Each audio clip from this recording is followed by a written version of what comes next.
ایک دفعہ میری بیٹی کے رشتے کا مسئلہ تھا۔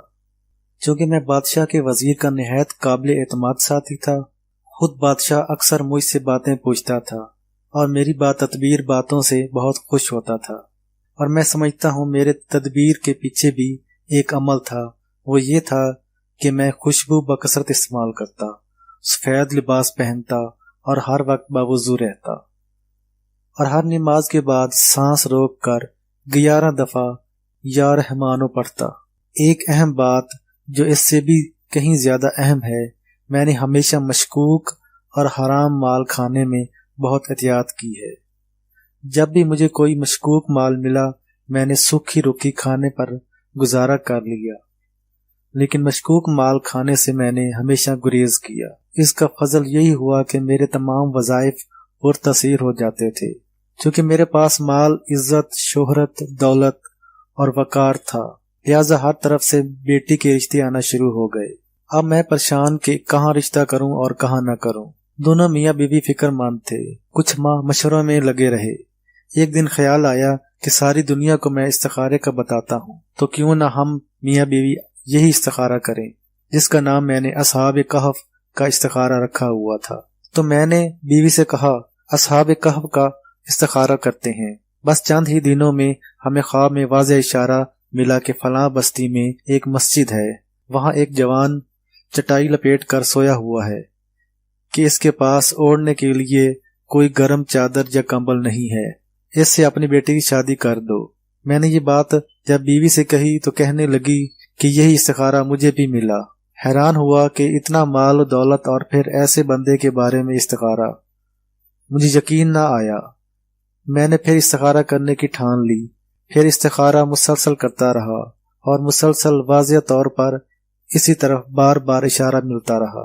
آخر کار میں نے اللہ کی طرف سے واضح حکم سمجھ کر اس کی طرف جانے کا ارادہ کیا، بلکہ میں ڈر گیا کہ اگر میں نے یہ بات نہ مانی تو کہیں مجھ پر عذاب اور بلا نازل نہ ہو جائے۔ میں جب گیا تو دانستہ رات کو گیا۔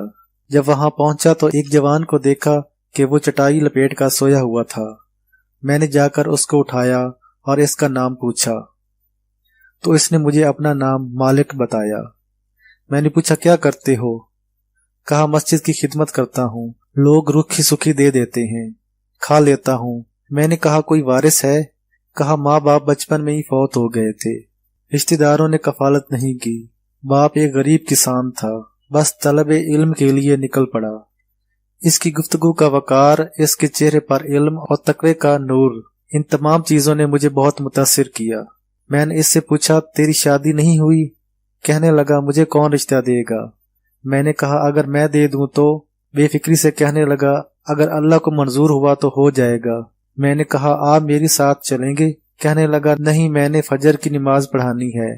ہاں، اگر آپ فجر کی نماز کے بعد کہیں گے تو چلوں گا۔ میں نے کہا، ٹھیک ہے۔ رات کا آخری پہر حال حوال لیتے ہوئے گزر گیا۔ صبح فجر کی نماز کے بعد میں اس کو لے کر آیا۔ جب اس نے میرا محل دیکھا تو پوچھا، آپ کون ہیں؟ میں نے کہا، میں بادشاہ کے وزیر کا مصاحب ہوں۔ کہنے لگا، آپ مجھے کیوں لائے ہیں؟ میں نے کہا، میں اپنی بیٹی کی شادی تم سے کرنا چاہتا ہوں۔ کہنے لگا، آپ نے میرا انتخاب کیوں کیا؟ میں نے اسے استخارے کے عمل کا بتایا۔ وہ رونے لگ گیا، کہنے لگا، میں کھانے پینے کے مسائل میں اور زندگی کے مسائل میں بہت پریشان تھا۔ میں مسلسل 40 راتوں سے ایک عمل کر رہا ہوں، اور اس نے وہی عمل بتایا جو میں اپنی مشکلات میں کرتا تھا، یعنی سورۃ اخلاص کو اپنے نفل نماز میں مسلسل پڑھنا اور گھنٹوں پڑھنا۔ میں نے پوچھا، یہ عمل تجھے کس نے بتایا تھا؟ کہنے لگا، ایک دفعہ ایک فقیر آیا تھا، میں کھانا کھا رہا تھا، مجھے کہنے لگا، یہ سارا کھانا مجھے دے دے۔ میں نے اسے دے دیا۔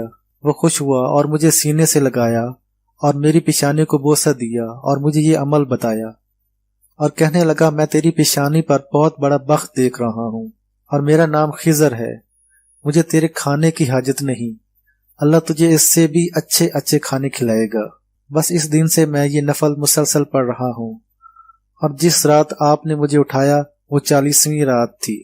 میں ایسی یہ باتیں کر ہی رہا تھا تو بادشاہ کی طرف سے مجھے خادم نے آ کر بتایا کہ بادشاہ کا بیٹا تندرست ہو گیا اور بالکل صحت مند ہو گیا ہے، آج ہی اس کے غسل صحت یابی کی تقریب ہے، آپ کو بھی بادشاہ نے مدعو کیا ہے۔